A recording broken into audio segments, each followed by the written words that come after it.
Bagamat tuloy pa rin pong nararamdaman ang mga aftershock dyan sa lungsod ng Bogo sa Cebu Province at mga karatig bayan, agara namang rumisponde ang Iglesia ni Cristo at nilingap ang ating mga kababayang apektado ng lindol. Erlo Bringas mula sa Cebu. Noong nakaraang linggo, nakaranas ng 6.9 magnitude ang ilang mga lugar sa Northern Cebu. Kaya marami mga ari-arian at kabuhayan ng nasira. Ang Iglesia ni Cristo agad na rumisponde sa mga kababayan nating naapektuhan at nagbigay sila ng tulong.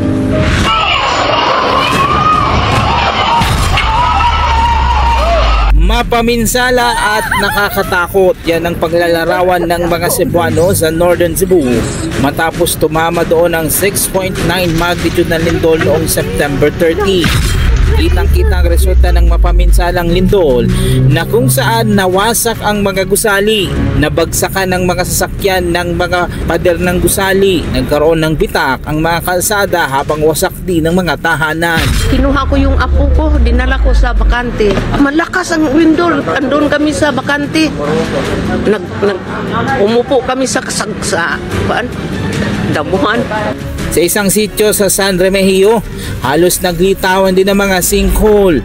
Ang lubos na ipinag-aalala ng mga residente ay ang nakikitang mga sinkhole at paglubog din ng lupa. Andito pa rin ako sa bahagi ng sitio Sansan at kung inyo makikita dito sa aking gilid na kinatatayuan, mayroong semento dyan. Dati, itong mismong kinatatayuan ko na lupa ay pantay dito sa bahagi na ito ng semento. Pero dahil doon sa sunod-sunod na aftershock, napansin agad ng mga residente rito nang biglang bumaba ang lupa hanggang dito sa may parte ng taniman. Pinangangambahan din ng maraming taga rito na kapag bumaba ng tuluyan itong lupa na ito at magkaroon nga ng isa na namang sinkhole, yung mga bahay dito ay baka wala na raw silang madaanan pa. Dahil sa mga patuloy rin na aftershocks at iba pa, nagbabala naman ang Philippine Institute of Volcanology and Seismology o PVOX sa mga residente ng Cebu matapos matukoy ang fault line na nagdulot ng malakas na linggol sa Bugos City noong September 30. Laking bahagi po nito ay dumaan sa dagat at kung saan din ang epicenter. Base sa mapa ng ating Quick Response Team, ito ay dumaan sa barangay Nailon, barangay Libertad, barangay Dakit sa may Bogo City. Agarang nagsagawa ng lingap sa mamamayan ng Iglesia ni Cristo.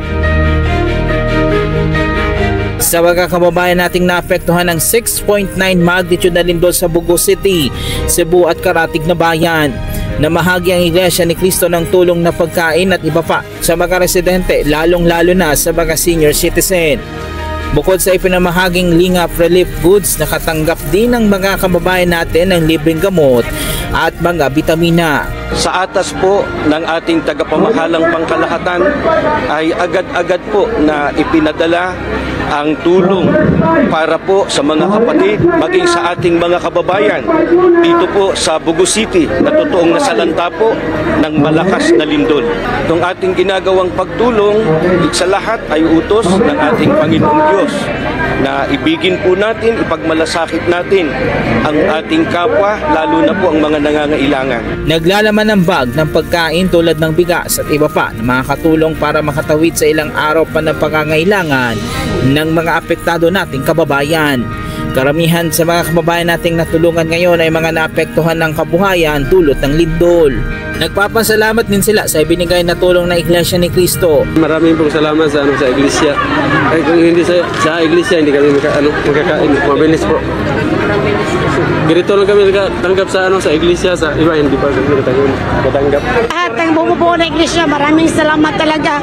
Nakakatulong sa amin ito. Salamat talaga sa taos po kanang magandang kalooban. Maraming salamat talaga. May gamot pala yung maintenance ko. Thank you kayo. Maraming salamat po. Mula po dito sa Cebu, Erlo Bringas para sa Mata ng Agila, matatag, matapang, matapat.